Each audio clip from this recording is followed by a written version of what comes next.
Gostaria de agradecer a fala do Marcelo, convidar o Dr. Luiz Repp da Conselheria Hospitalar. Boa tarde. Gostaria de agradecer o convite do Júnior, feito já há um bom tempo, e desde hoje cedo a gente fala em redes e nosso grupo de trabalho lá em Erechim tem crescido muito nos últimos 2 anos, justamente em função dessas cooperações que a gente tem feito com vários colegas aí do Brasil. Eu vou seguir mais ou menos a linha que foi feita pela Adriana e pelo Marcelo, né, e vou levantar algumas coisas. Basicamente o que a gente vem trabalhando lá no Sul, né? O pessoal apontou em vários momentos aqui durante o dia que os grupos de pesquisa estão concentrados na região Sudeste, mas a gente está lá trabalhando no Sul e justamente de uma maneira bem humilde, mas agora nos últimos 2, 3 anos os nossos trabalhos têm ganhado um pouco mais de corpo e quem sabe a partir de agora a gente também tem algumas contribuições para fazer sobre a temática de decomposição de matéria orgânica. Então, o trabalho, a apresentação aqui, eu vou fazer um panorama geral sobre algumas particularidades que nós temos lá no Sul e depois vou fazer um apanhado bem rápido sobre algumas coisas que a gente vem batendo na tecla ou batendo a cabeça, né, em algumas questões que nos chamam a atenção. Basicamente, o que a gente tem de clima subtropical é uma região de Mato Grosso, Paraná, Santa Catarina e Rio Grande do Sul. Tem algumas características, né? O verão quente e úmido, invernos frios e secos. E a gente não tem percebido isso nos últimos anos também, tem tido umas flutuações muito intensas. De certa forma, a pluviosidade, de maneira geral, tem se mantido. E as temperaturas médias ficam em torno de 20 graus, 18 a 20 graus. Isso a gente tem percebido. A questão da pluviosidade é uma situação muito interessante, que a flutuação lá e alguns problemas, tanto de inverno quanto de verão, têm sido mais constantes. Agora, nós passamos por um período de racionamento de água lá, 70% da região, de quase 90 dias. Então, não tinha água lá para o pessoal beber. Aqui é só para ilustrar, para reforçar, né? Pega realmente os 3 estados do Sul. Nosso trabalho se concentra na porção norte do Rio Grande do Sul. Isso aqui é mais ou menos a precipitação média, né? No perfil de 76 até 2005. Então, tem sobe e desce aqui muito intenso, alguns picos, e isso não se mantém numa média muito clara. Ao contrário já da temperatura mínima, que a média fica bem em torno de 0 a menos 2 graus, uma média em torno de 1 grau nos meses de inverno. Eu saí de lá ontem, estava 10 graus, né? Estava até calor para o mês de julho e agosto. E a nossa temperatura máxima média também nos meses de inverno ela não ultrapassa 24 graus, alguma coisa, 25 graus. E nas épocas mais quentes, janeiro, dezembro, chega a quase 35 de média. Resumindo aqui nesses 3 gráficos, a gente tem um padrão bem claro para a temperatura e um padrão não tão claro para a pluviosidade, que é o que nós conversávamos agora, Maurício, que o pessoal aqui mais no Sudeste, período de chuva e de seca bem característico, bem marcado. Isso não tem muito claro lá na região sul. Talvez eu possa estar esquecendo de alguns colegas, mas como a temática era focar em redes, eu procurei aqui pôr no quadrinho algumas universidades, alguns grupos de pessoas que têm trabalhado lá na região sul, que eu tenho conhecimento. A UniOeste ali, eu tenho alguns contatos com o professor Daniel Bus, que ele tem feito algumas orientações lá na região, lá no Paraná, com trabalhos buscando também escolher ou tentar levantar informações de quais seriam as melhores espécies ou as espécies mais indicadas para restauração de matas ciliares. Então, além do trabalho que eles estão fazendo lá de decomposição, dessa ciclagem dessa matéria orgânica, eles estão trabalhando quimicamente, como é o comportamento, as diferenças das espécies. E aí isso é o nosso laboratório tem contribuído com eles nessa parte de análise química das folhas. Santa Catarina, professor Maurício, e mais especificamente lá no sul, a gente tem trabalhado no norte, na região mais central em Santa Maria, nós temos algumas colaborações, e no extremo sul, em Rio Grande, onde tem sido feito alguns trabalhos, basicamente nos lagos rasos, lá na região de planície, mas há 1 ano e meio para cá a gente tem trabalhado nos riachos arenosos lá e a gente tem visto alguns padrões bem interessantes de decomposição lá no extremo sul, com o grupo lá do professor Kleber e da professora Edelde. Santa Maria, o professor Sandro, né? O pessoal tem trabalhado lá com exclusão de aeglídeos, para ver se eles estão contribuindo ou não, que são crustáceos de água doce, para ver se eles contribuem ou não com a decomposição, e alguns trabalhos com quironomídeo, que são desenvolvidos aí pela Cristiane. A gente tem uma vegetação bem característica, a gente está numa zona de transição. Basicamente, o pessoal fala que a gente não é floresta atlântida clássica e a gente também não está nos campos sulinos. E então a gente tem toda uma faixa aqui de floresta com araucária que ela vai perdendo a densidade da presença dessa espécie em particular, e aí chega aqui na região norte a gente tem uma transição muito característica de floresta estacional e floresta ombroflamística, floresta com araucária, e o pessoal nos últimos anos tem definido basicamente como esses dois termos aqui, né? Uma floresta com araucária e floresta sazonal semidecidual subtropical. São as duas faixas mais características. Boa parte dessas espécies perdem muita folha no outono, né? Mas a presença da araucária nessas regiões mais altas é bem importante e é o que marca realmente a formação vegetal lá no sul. Então os nossos estudos são feitos nessa porção aqui bem ao norte. E enquanto isso a gente tem uma situação, independente da vegetação ou não, a gente passa por um processo lá de expansão agrícola muito constante, e a utilização dos recursos naturais ela é muito intensiva, e a prática agrícola é a principal fonte de economia.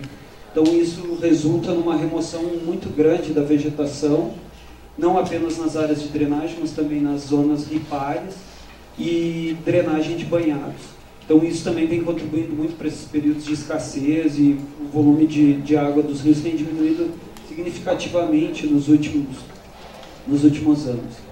Mas, embora a gente tenha ainda alguns remanescentes bem representativos de vegetação. A região basicamente compreende 29, 30 municípios. Nós temos 2 fragmentos bem consideráveis, um em Faxinalzinho, outro em Floriano Peixoto, não me lembro. E a gente está numa região próxima ali do Rio Uruguai, onde nós temos um festival de reservatórios, né? Nós estamos Barra Grande, Machadinho, Reservatório de Itá, depois Foz do Chapecó, todos eles nessa porção alta do Rio Uruguai, e também tem a usina hidrelétrica do Rio Passo Fundo.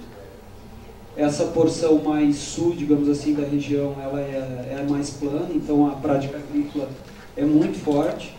E essa região mais norte, em direção ao Uruguai, o relevo começa a ficar mais acidentado, então tem uma manutenção de alguns remanescentes florestais. Mas a devastação, a remoção da vegetação é muito grande.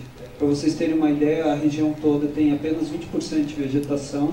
Isso são dados de 2010 e 2009, na realidade. E aí, só um exemplo, Campinas do Sul e Jacutinga, que são 2 municípios da região, um possui 6% apenas de vegetação e outro 9% apenas de vegetação em toda a área do município. Então o tipo de soja no verão é muito forte e no inverno a cultura de trigo é muito acentuada. Essa imagem aqui em azul, esse aqui é um recorte de uma área de proteção ambiental que foi instituída agora em 2010. Aqui fica um pedaço do perímetro urbano de Erechim, e aqui toda essa imagem aqui representa toda a utilização dos usos da terra, E aqui é uma área ainda com algumas boas porções de vegetação. Aqui nessa região a gente tem feito, finalizamos na semana passada um experimento de decomposição acho que em 14 riachos, onde a gente acabou quantificando toda a porcentagem de usos da terra da área de drenagem do ponto para ver se isso está refletindo de alguma forma ou não nos coeficientes de decomposição, na associação dos invertebrados, enfim. Aqui também, só para ilustrar, isso aqui é a barragem de captação lá do município. Vejo que é uma área extremamente nobre e não tem nada de vegetação ao redor. Isso aqui são lavouras, áreas agrícolas. E nesse período aqui de estiagem, esse lado secou, esse lado aqui também secou e essa pequena bolinha secou. A cidade inteira estava sendo abastecida só com essa pequena porção aqui de água. Bom, o que nós temos então centrado lá os nossos trabalhos, nosso esforço? Basicamente tentar entender, né, desde as primeiras conversas com o Júnior aí, com o grupo deles, a gente tem pensado em como é que se dá o aporte de matéria orgânica nos riachos. A pergunta que a gente mais trabalha é a composição química do detrito acaba influenciando a colonização, então talvez seja um ponto forte lá do nosso grupo. A gente tem uma base, um suporte químico muito bom, então a gente trabalha muito nessa investigação de compostos químicos de diferentes espécies e a gente acaba vendo se isso acaba contribuindo ou não. Juntamente a colonização de espécies nativas e exóticas, nós temos muito quironomídeos associados ao detrito. Na maioria dos estudos chega a ser 70% a colonização, em alguns casos 80% de quironomídeos associados ao detrito, então a gente tenta entender o que eles estão fazendo lá. Agora, mais recentemente, os trabalhos de paisagem sobre a decomposição e uma questão que surgiu ano passado, que é afinal de contas, o Phylloxera ele está ou não está presente lá nos nossos estudos, e a gente está percebendo que ele está presente, mas a gente sempre fez os estudos nos períodos onde ele não estava, né, por algum motivo ou outro. Então, isso aqui é uma cooperação lá com a UFSM, o trabalho de doutorado do Rodrigo. Então, a gente fez todo um levantamento do que estava caindo no rio, tanto verticalmente quanto horizontalmente, né? E deu para perceber que junho, julho e agosto são os períodos onde tem uma maior queda, mas aquilo que foi falado nas falas anteriores, realmente a gente tem percebido, embora não esteja aqui, esses picos eles acompanham períodos maiores de pluviosidade, então ela tem contribuído para a queda de folhas. E aqui a gente fez uma adaptação da figura lá do trabalho de 2006 do Júnior e dos colegas. Então a gente tem um aporte vertical de em torno de 1,8 gramas por metro quadrado por dia, estoque bentônico quase 1 grama, e a entrada lateral chega a 4 gramas. Né? Aqui também esse córrego onde foi feito o trabalho, ele é bem encaixado, a área, então isso contribui bastante para esse valor ser bem mais elevado, 2 vezes mais alto do que o aporte vertical. O Rodrigo está em fase de identificação, ele tem as pesagens aqui dessas trações, folhas, galhos, sementes e frutos, e agora ele está fazendo a identificação desse material.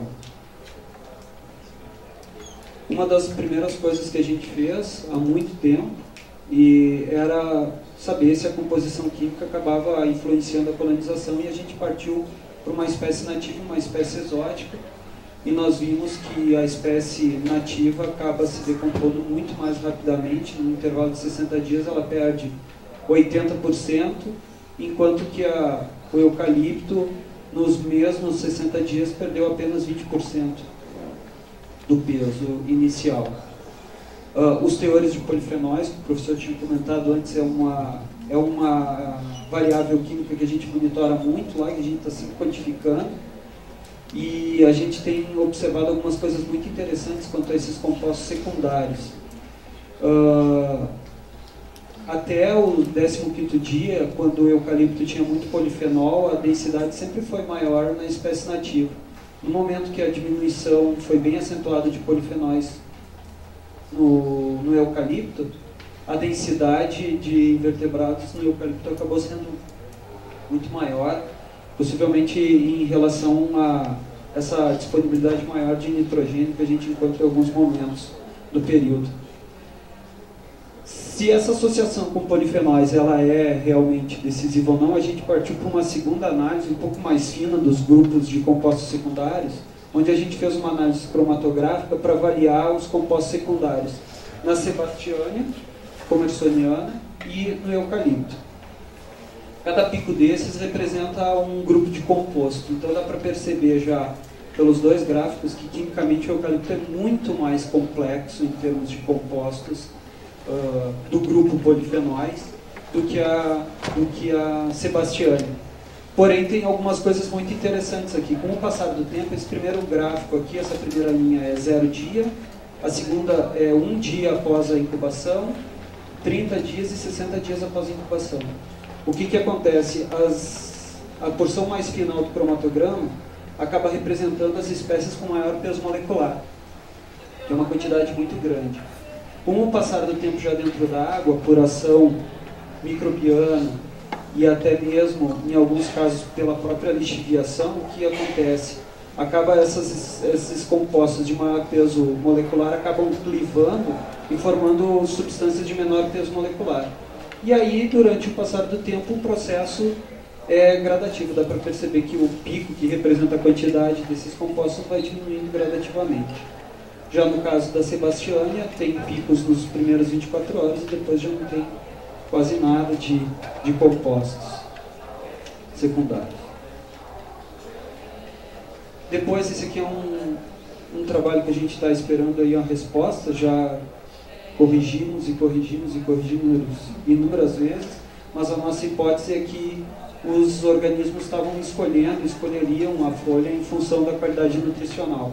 Então a gente fez uma bateria, foram 9 espécies vegetais que nós escolhemos, fizemos toda uma bateria química e a gente escolheu as espécies, uma espécie muito nutritiva, que é a Sebastiania brasiliensis, e a Campomanésia xitocarpa, que é a espécie menos nutritiva. E aí a gente percebeu que a velocidade de perda de massa da Sebastiania ela é muito mais acelerada do que a Campomanésia, e isso acabou refletindo em algumas coisas, principalmente nesse segundo gráfico está muito pequeno, acreditem em mim, isso aqui representa a relação carbono-nitrogênio. Então tu tem uma curva aqui da Sebastiania bem menor do que a Campomanésia. E com o passar do tempo, ambos os detritos acabam melhorando em termos de qualidade, mas a Sebastiana sempre em melhor qualidade. Isso, de certa forma, acabou refletindo um pouco em termos dos fragmentadores, que é a barrinha preta. Embora seja uma porção muito insignificante perto dos coletores, mas acabou sendo representativo. Então aí já nos deu um indicativo que realmente a composição química acaba tendo uma influência, de certa forma, nos invertebrados. Outra coisa que a gente fica se perguntando é a questão dos quironomídeos. Então, é uma densidade muito intensa de quironomídeos, e aí aqui a gente acabou tentando comparar eucaliptus glóbulos e Eugenia uniflora, e a colonização de quironomídeo ela acabou também sendo maior em eucalipto, mas novamente coincidiu a partir do período onde a maioria da quantidade de polifenóis tinha sido dissolvida e removida do eucalipto, e isso acabou fazendo um salto aqui em termos de densidade dos quironomídeos.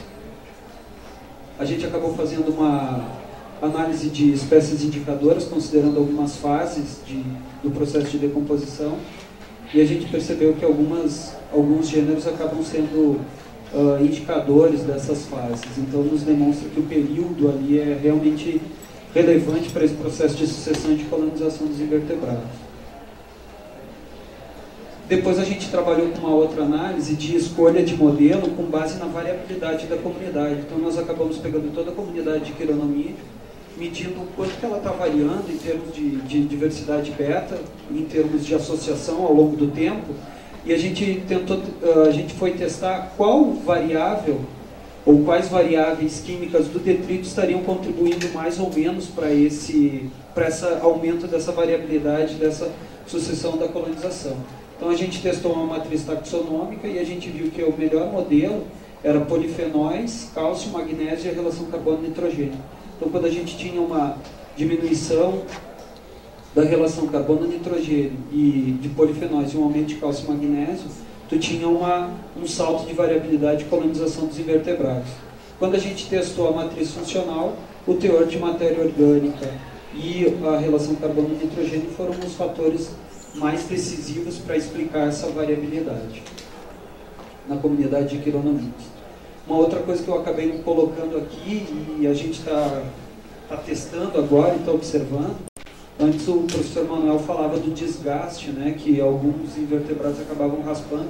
A gente começou a analisar o aumento dos quironomídeos, e uma porcentagem bem significativa deles estão com um mento desgastado.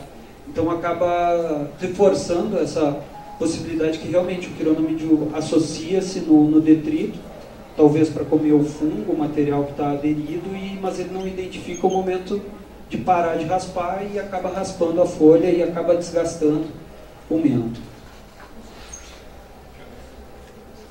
Esse aqui é um primeiro trabalho que a gente está fazendo, o menino vai defender agora no dia 30 de agosto, onde a gente testou os efeitos da paisagem na decomposição do detrito. Então foram pegos 4 riachos, com vegetação e sem vegetação, basicamente seria um tratamento categórico, mas depois a gente resolveu quantificar área de drenagem, declividade, porcentagem de agricultura, solo exposto, pastagem e vegetação arbórea nas margens dessas áreas de drenagem para observar o que estava acontecendo. As maiores taxas aqui de decomposição, o detrito se decompôs mais rapidamente nos lugares onde não tinha vegetação ripada, né? E por outro lado, a fração verde aqui, que é maior na primeira e na segunda coluna, são dos pontos com vegetação e representa os fragmentadores. Então a densidade de fragmentadores acabou sendo maior nos dois trechos com vegetação e a taxa e a velocidade de decomposição maior nos trechos sem vegetação. Agora o Rodrigo, aquele aluno de doutorado de Santa Maria, ele repetiu um experimento semelhante, deu uma aprimorada, e aí agora a gente tem a replicação dos riachos. Ele terminou o trabalho agora na semana passada. Eu vou passar esse aqui primeiro, depois eu vou voltar. Então, a grande pergunta dos filóicos, né? A gente vê, não tem, a densidade de filóicos é muito baixa, e aí nós fizemos um experimento em março. Foi uma coisa meio de ocasião, mas a gente acabou em março tendo uma densidade de filóicos muito elevada, e isso aqui acabou gerando um trabalho em cooperação aí com o professor Júnior e mais o Alan, e a gente tem visto que essa presença dos filóicos aqui acaba contribuindo para as taxas de decomposição. Em outubro a gente acabou repetindo o experimento com a mesma espécie vegetal, nos mesmos córregos, nas mesmas condições, mas não tinha mais filóicos. A densidade de filóicos foi muito baixa e acabou tendo uma diferença de cerca de 23%. Quando tinha filóicos, a taxa foi muito maior em relação ao mês de outubro, onde não tinha, a densidade de filóicos foi menor. Diante disso, a gente se perguntou, será que o filóicos ele tem particularidades espaciais, ele está em determinados riachos, ou tem uma particularidade sazonal? E daí, a Gabriela iniciou o trabalho em abril, então a gente tem visto aqui em alguns riachos, aqui são 3, mas nós estamos estudando 6 riachos de primeira ordem, e a Gabriela está coletando bancos de folhas aleatórios no rio, trazendo para o laboratório, fazendo uma triagem para a gente ver a densidade de filóicos.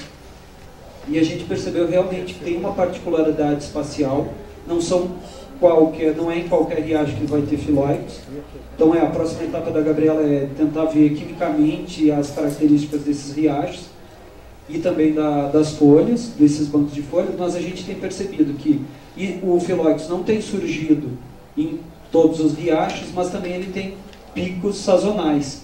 Aqui nesse riacho dourado, em abril e maio, a densidade foi bem alta e agora em julho já foi muito baixa.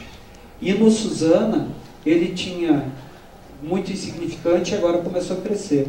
Na sexta-feira aqui, a Gabriela me falou que ela tinha terminado as triagens de julho e realmente no Dourado repetiu esse resultado de junho e aqui no Suzana já tinha aumentado um pouco mais. Então pode ser que existam picos de ocorrência do filório. E algumas coisas que a gente está agora incorporando, a gente iniciou agora também em parceria aqui com o laboratório da UNB e a gente conseguiu um recurso para se equipar quanto às análises microbiológicas. Uma das coisas que eu venho investindo bastante energia é nessas questões de replicação. O grande problema da ecologia, se fala da estatística e tal, e eu tenho uma ideia muito fixa de que o grande problema de estatística na ecologia está concentrado na replicação, na pseudo-replicação.